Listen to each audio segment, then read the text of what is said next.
Okay, so in this lesson I'm just going to go through how we can make this IK and FK switch perfectly seamless. So just before we start that, I'm just going to check in the Hypershade and just as a house cleaning exercise, just go through and check if there's anything we still haven't renamed. So I can see here there's two blend colours, and if I graph those two by clicking the middle square icon with two arrows to graph inputs and outputs, I can zoom into these by selecting everything and just pressing F in the work area. And I can see that these were the blend colours we used to switch on and off the IK and FK for this double bend joint. Because we had it, if we just walk through the graph again, the curve, so you can't see it at the moment because we're in IK, but this is the forearm FK curve, and that goes into a multiply divide which halves the value, so it multiplies it by 0.5, just half in it. That goes into the if colour, well, the colour 1, and then if this blender was set to 1, which is the IK FK, so that controls the blender, so if this is set to 1, we get half the rotation of this onto both of these. And if it's set to 0, which it is now, we get colour 2, which is 0, 0, 0. So this just allows us to blend between the two. So it's just important that we rename these now. So I'm just going to put BC underscore. I can see, looking back at the graph, we're going from the right control curve, so this is going to be the right underscore forearm. What should we call this? Forearm IK FK rot for rotate off. Let's start putting up IK FK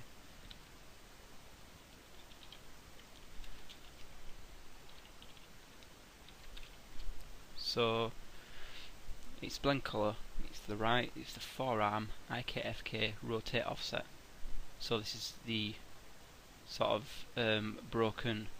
Well, actually, it's not the rotate offset, is it really? So I'll switch this off and leave it as IK FK for the forearm joints. Copy the name, paste it to the other blend colour, change that to an L, and it's just so that, again, now when we look in the utilities, we can see what these are for, so they're easy enough to graph later on. Now, you may have noticed that using this IK/FK switch, you can see works fine when it's in default pose, but if I move this arm out and start blending this, we can see that if I rotate this base joint here, we can see this base joint, this first joint, the start of the arm, is blending quite well. It's blending from IK up to FK. IK, FK. But you can see that this double joint here, it's actually not rotating. It's not blending. And then when we get to right to 0.9 in the IK/FK attribute, it still hasn't blended. Then we get to 1, it snaps. Now this is going to be a problem because we can't really smoothly blend between IK and FK. And the reason for this is the way that we set up this double joint. Keying the weight of the orient joint works well, it blends fine, and it works with the IK. So it allows us to blend the IK off and blend the orient on, and it blends between them. But with the double joint we set up with the multiply divide node, Maya doesn't evaluate this the same way. So up until at 0.9, that means that this IK/FK blend is actually 0.1, but that 0.1 is still enough for Maya to rotate these joints to IK and still ignore that multiply divide node. So it's prioritizing this IK above the multiply divide node, whereas the orient joint, it's blending between them both. And for some rigs you might not use this double elbow joint, so if you don't use this double elbow joint, you would use the same orient constraint, and that way it'd smoothly blend between them. But for this, because we're using this multiply divide node and I've broken these two joints here, it's not going to snap seamlessly. but that's okay because we're going to use a little bit of mel to create two buttons that switch between IK and FK. So when the animator's working, they can pose the arm in IK, and if they want to switch to FK, they just click a button, and what's actually going to happen is the arm isn't going to move, but it's going to switch from IK to FK. So, like here, when we start blending, you can see it's blending from the IK and blending to the FK's controls. But wouldn't it be just a lot easier if, for instance, if I switch this to FK, that the FK joint, FK controls align themselves to this arm. So that way the animator doesn't have to repose the arm every time they switch between IK and FK. The arm will stay in the exact same pose, and it'll just flip between the two systems. And the way we're going to do this, so I'll just reset the rotations of these. I'll make sure I set the rotations of all the controls. And the first thing we actually need to do is go into FK mode, bring out the outliner, and I'm actually going to go to IK, select this pole vector, press F to frame it up in the graph, just so we can see where it is, and then go back to FK.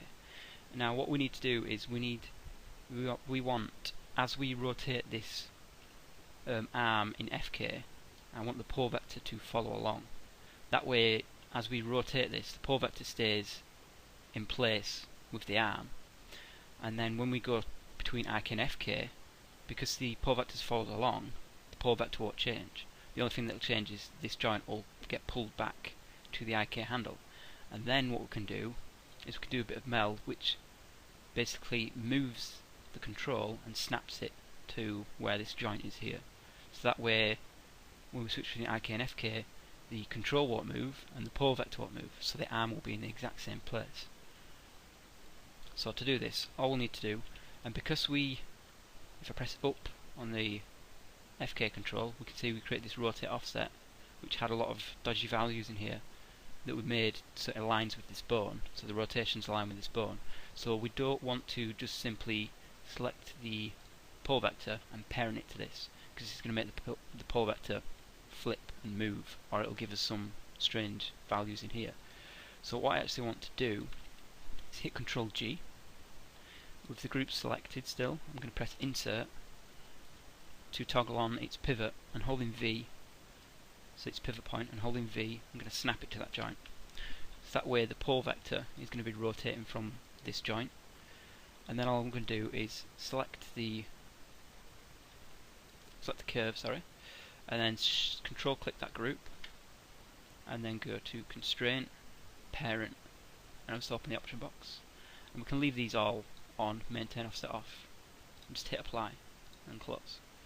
So what this means is we're not getting any of those offset values from this rotate offset group, but we're just parent constraining it, so we can keep everything clean and keep it outside of that hierarchy. We don't want it inside that hierarchy. So later on, if we didn't want the pole vector to follow this, we could just key this parent constraint.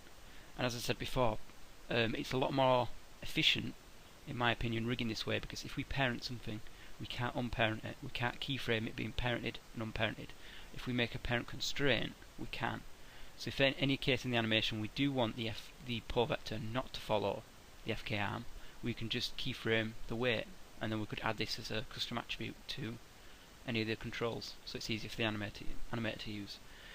So again, I'm just going to rename this group, so I'll copy the name, and I'll just GRP left arm pole vector off the offset. So now we know that's following along. So if we move this arm, and all I'm going to do is go to create a locator and invert snap it to this wrist joint. And now if we switch back to FK, or IK, sorry, you can see the pole vector's following along with the arm, which is what we want.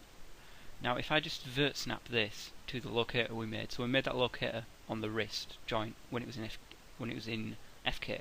So I just vert snap that back, and then go back to FK.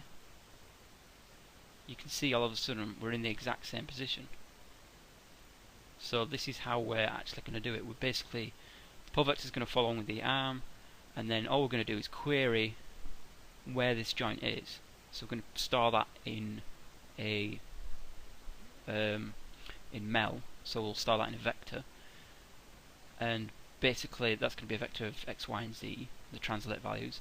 And then all we're going to do is we're going to move that control to that vector. So it's just going to snap it to where that joint is. So the locator was there just to snap it to it. So I'm just going to reset these all to 0 again.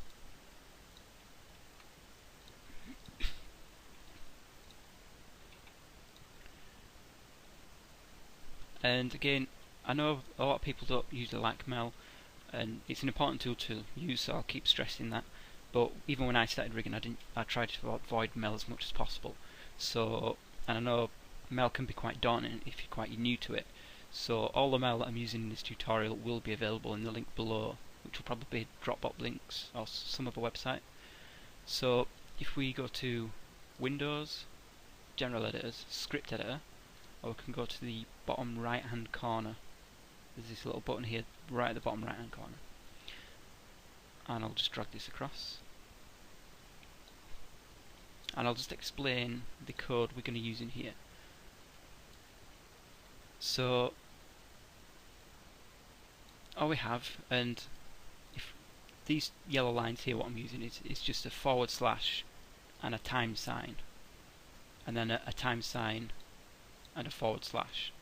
And all that's going to do is it basically means you can comment out quite large areas. So it means anything inside here, you can see it's yellow, it means it's commented out. So this is a way that using double dash means you can comment out things on one line, but the next line will be uncommented, so it'll execute it as code, whereas having this means you can put in a bulk amount of text. But I tend to use this to make this sort of unique bar because it's quite yellow, and just to separate different codes out when I'm working with them. So I know this top code is separate from this bottom code. So to start with, I've got the names at the end, so FK to IK switch and IK to FK switch. So we'll work with FK to IK, which means when we're in FK, so I'll rotate these. So this means as we switch from FK to IK, what we're first going to do is make the IK match the FK and then switch over. So first we can see vector, and we've called that wrist pull vector. And again, if you're new to mel, I'd still recommend just watching this, and it might be confusing, but you can rack your brain around it and you might be able to understand some of it, and we'll go through each individual bit. So I'm not expecting anyone to know any mel coding, so we're just going to go through and explain what each individual bit does. So the first one is a vector, and it's basically a place where we can store 3 values, so R, G and B, or X, Y and Z. And in this case, this vector, which we've called wrist position pos vec, is equal to xform query world space, which is WS, rotate pivot joint left wrist or 1. So basically what this means is this vector equals the world space of this joint, so where this is in the grid. So you can see here in the translates it's just 8.728, but we can see from the grid, so from the origin, it's moved down in Z, it's moved up in Y, and it's moved along in X. So it's getting the world space. So it's basically the equivalent of if we created a locator and vert snapped that to that, it would be these values here. So how far it's moved away from the center of the grid. That would be world space. So basically, this vector now equals the position of this joint. So as we said earlier, we're going to use the position of that joint to snap the IK control. So like I did before, just selecting it, holding V and moving it across, we're basically just doing that in mel. So here you can see move, and RPR means moving the rotate. It's like the pivot of this object, so snapping it to the pivot of this object. And here you can see again X, Y and Z values. So when we move something, if I move something in Maya, so I can move that. If I just go to the history, you can see move, and we've just got 3 values, which is X, Y and Z values of how we moved that. So I'll reset to 0. So here you can see all we're doing is moving the IK control to the X, Y and Z of this vector that we specified, which is the joint. So that's basically just snapping the control to the position of the joint. And then we've got the reset pole vector controls if we want to reset that, but we can disable that later on because we might not want to reset them. And then the last thing is set attr. So you can see here when I actually selected the global control and reset to 0, so put zeros in all its channel box, its translates, you can see here it's actually said set attr global control dot translate z 0. So it's just telling us that we've hard pressed a 0 in those actual channels. We haven't used the move tool, we've selected the channels and put 0 in it. And we can do the same for here, set attr global IKFK, which is the IKFK control we made earlier, and set it to 0. So in FK it's set to 1. Set it to 0, we're just going to set this value to 0. And what this actually does is when we set this to 0, like we did in the previous tutorials, this is connected up with set-driven keys and different things to the orient constraints and different things. And really, if you're just using the MEL IK and FK switch, you could actually get rid of this. You wouldn't need the IK FK control, and you wouldn't need these sliders, because in here you could add a few bits more of you could add a few more bits of code in here that say set the orient constraint to 0 and different things like that. Set the IK FK blend to 1. So we could actually put them in here. But I wanted to show both methods, just in case you don't want to do the MEL route, just in case you do want that smooth IK/FK blend. So I just wanted to explain both methods, and also in my opinion I prefer having both because this relies on having the MEL code to switch from IK and FK if I didn't have this control down here. So if I was going to send this rig to an animator and for whatever reason he didn't have this MEL code, or if I spread this rig on the internet and people didn't know how to use this MEL code, they've always got this switch, this curve that they can switch the values manually. So I prefer having that as well as the code, but I just always prefer having that in the rig, so the animator, worst case scenario, if they don't have this IK/FK switch MEL code, they can just select the IK/FK control and switch manually. So I just like having that failsafe there. It's sort of like a brute force way that no matter what happens, they can always switch between IK and FK. They don't need to know the MEL. But then again, it will always be good to have this MEL here because it switches it seamlessly. So if I just select this and click run, we can see that it's done exactly what it says on the tin. It's moved that IK, that wrist control, which is controlling the IK, it's popped it to the joint, it's switched from IK to FK, and everything's matched, nothing's moved. So we can tell that's working. So now what we'll do is the IK to FK. So here again you can see some vectors, and these say arm rotate vector, forearm rotate vector A, forearm rotate vector B. Basically, instead of using the translate, we're querying the rotate. So here you can see xform query RO for rotate. So all we're doing is querying the rotation of these 3 joints, and then we're going to apply that rotation to the FK controls. So basically, if I just manually go back to FK, and this is why it's so good to have that control, because you've always got that failsafe there. You can just manually force into FK. So if I move these back, let's go back to IK. So they've been moved at towards the back. What we want to do is, for those controls, we want them to match this IK arm. So basically we're getting the rotate of this, and then we are forcing the arm, which is up here, to match the rotation, and the same with the forearm. So you can see here, we're creating the rotation of the arm, and then here we're just saying set at a X, Y and Z of this vector. Now the forearm is a little bit more tricky because when we move the IK is bending this arm, but it's got two joints here that are bending evenly, and we wanted that because that's the reason we added two joints, to add that smooth bend. But by bending these evenly, just by clicking between these and looking in the channel box, we can see one's 27, one's minus 29, and in the FK we set up that multiply divide node to half it. But when we're moving this with IK, the IK chain isn't going to do these by half perfectly because it hasn't got that hard coded in. So we can see that they're actually slightly different.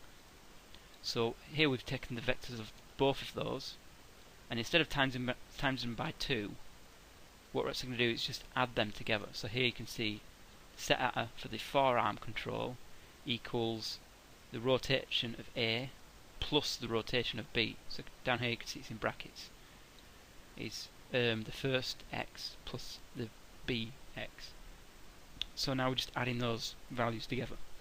And then once they've been rotated in place, we just set the IK-FK control to 1.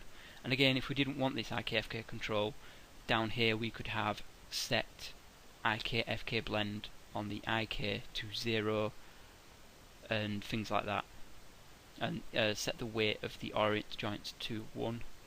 But seeing as we link this up with this IK-FK control, setting that to 1 will automatically do all those. So I'll just select the code here and press execute it, and you can see it's done the same again. It's matched them to the position, and there's been no popping, there's been no offset. So this means quite freely we can just execute this code, switch between IK, remove the IK. The animator might have something up here, then they want to switch to FK, execute the code again, and the rig matches. And this way the animator doesn't have to think about it, basically, because he can just pause the arm and he can freely switch between IK and FK and just animate ahead. Whereas before, if using that blend, the animator has to figure out how they're going to hide that blending of the IK and FK. But I've left that in there just so there's a fail-safe method of switching between IK and FK. Okay, so that's just a quick thing on Mel, and even though if you don't like Mel, I recommend just downloading the code, looking through it, and there should be a link below to this code here, and in other videos and probably in the first and last video there's going to be a link to every single bit of Mel code using this tutorial. And later on we might actually go ahead and show how we can make this into a button, or add it to like some sort of a custom window, so the animator can have like an IK-FK window switch open at all times, just for even more easier access, so they don't have to select the code and execute it. They can just click a button and it'll work.